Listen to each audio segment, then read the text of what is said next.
చాలా క్లారిటీగా ఉన్నారు ఈ విషయంలో. మనకు లాభం ఏ రకంగా అంటే విభజన చేయటం వల్ల కోస్టల్ కారిడార్ అంటే ఆల్మోస్ట్ శ్రీకాకుళం నుంచి తల వరకు ఈ ప్రపంచం మొత్తంలో చూసుకున్న ఇటువంటి రాష్ట్రము కోస్టల్ కారిడార్ ఇంత లాంగ్ ఉన్నది ఎక్కడా లేదు. ఫస్ట్ పాయింట్, ఈ కోస్టల్ కారిడార్ ని ప్రతి సముద్రం ఒడ్డు నుంచి 60 కిలోమీటర్లో 80 కిలోమీటర్లో అది గవర్నమెంట్ ల్యాండ్స్ ఉంటాయి. ఈ గవర్నమెంట్ ల్యాండ్స్ ని ప్రతి ఒక్క 100 కిలోమీటర్ల రేడియస్ లో ఒకటి ఐటీ హబ్, ఒకటి పార్క్స్, ఒకటి ఎడ్యుకేషన్ హబ్స్ ఇలాగ డెవలప్ ఎందుకు చేయలేము?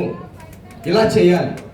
చేయటం వల్ల ఏంటంటే ప్రతి ఒక్క జిల్లాకు కూడాను ఒక ఇంపార్టెన్స్ వస్తుంది, ప్లస్ ఆ ఆర్థిక వనరులు ఆటోమేటిక్ గా పెరుగుతాయి మనకి. ఫర్ ఎగ్జాంపుల్ దానికి నేను చెప్తాను, బాంబే ఉంది, అది కోస్టల్ కారిడార్.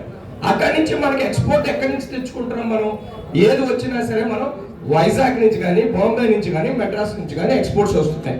ఇంపోర్ట్స్ మనకి ఏమైనా తెచ్చుకోవాలంటే షిప్పింగ్ లో అదే తీసుకొచ్చి మచిలీపట్నంలో పెట్టచ్చు కదా, అదే బాపట్లలో పెట్టచ్చు కదా, అదే లేకపోతే చీరాల్లో పెట్టచ్చు కదా. ఎందుకు చేయలేము? ఆ రకంగా దశగా ఆలోచన చేసే కాంగ్రెస్ వాళ్ళు పిచ్చోళ్ళు అయ్యి విభజన చేయలేదు. ఇవంతా ఒక ప్లాన్ గా ఉంది. ప్రత్యేక స్టేటస్ ఇస్తే ఈ ప్రత్యేక స్టేటస్ లో మనం ఈ రకమైన డెవలప్మెంట్ చేసుకుంటే కంపెనీస్ అన్ని కూడాను, యాపిల్ కానీ, గూగుల్స్ కానీ, ఇవన్నీ కూడాను ఎందుకు రావు? ప్రత్యేక స్టేటస్ ఉంటే ఎలక్ట్రిసిటీలో సబ్సిడీ ఉంటుంది, ట్యాక్సెస్ లో సబ్సిడీ ఉంటుంది, ప్రతి ఒక్క దాంట్లో సబ్సిడీ ఉంటుంది.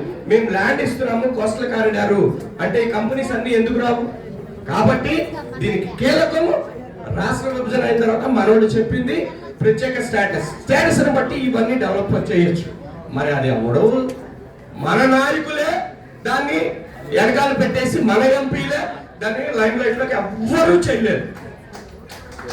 బిల్ పెట్టడానికి కూడా కాంగ్రెస్ కట్టి ఈజ్ ప్లీ ప్లాన్. 247 మందితో ఒక బిల్ అనేది పెట్టాలి, ఏ బిల్ అయినా సరే పార్లమెంట్ లో. కానీ ముందు రోజు 5గురిని సస్పెండ్ చేసాం మనం, పెప్పర్ స్ప్రే జల్లి.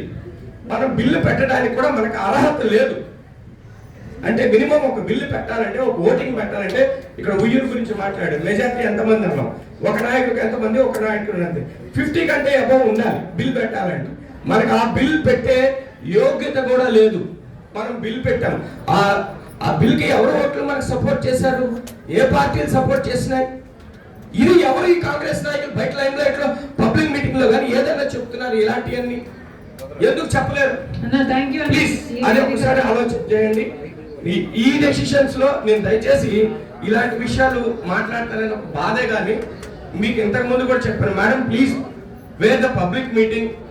ఒక 2 నెలలకు ఒక్కసారి 3-4 కాన్స్టిట్యూషన్స్ కానీ ఒక పబ్లిక్ మీటింగ్ పెట్టండి. పబ్లిక్ మీటింగ్ పెట్టడం వల్ల మీడియా కవర్ అవుతుంది, పబ్లిక్ లోకి మనం వెళ్తాము, ప్లస్ మన హడావుడి ఉంటుంది. దానివల్ల కాంగ్రెస్ పార్టీ బతుకుంది అంటుంది. ఇన్వెస్ట్మెంట్ మనం పెట్టాలి, ప్లీజ్ అది చేయండి, చాలా బాగుంటుంది. Thank you lot madam.